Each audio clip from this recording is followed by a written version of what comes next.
শীতকালু যুগ্ম সাধারণ সম্পাদক দিনাজপুর জেলা বিএনপি ও সাবেক চেয়ারম্যান বিরল উপজেলা তিনি আসবেন।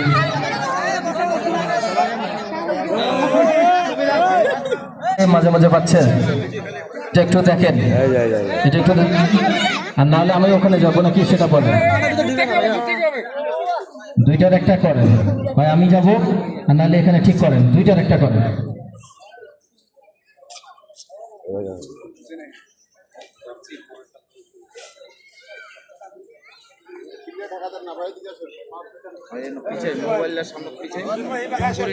ফুটবল টুর্নামেন্ট খেলাটি কিছুক্ষণের মধ্যে উদ্বোধন হবে।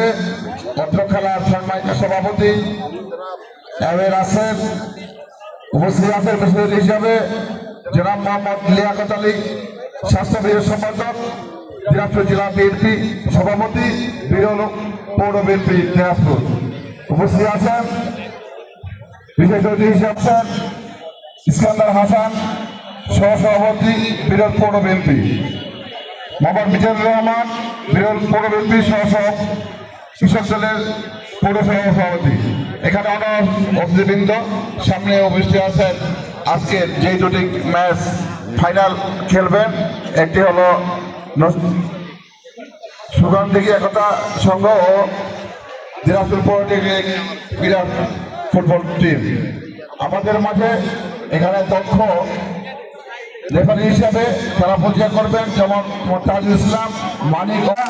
আমাদের সমাজ থেকে, বাংলাদেশ থেকে, গ্রামগঞ্জ থেকে মাদককে নির্মূল করতে পারি।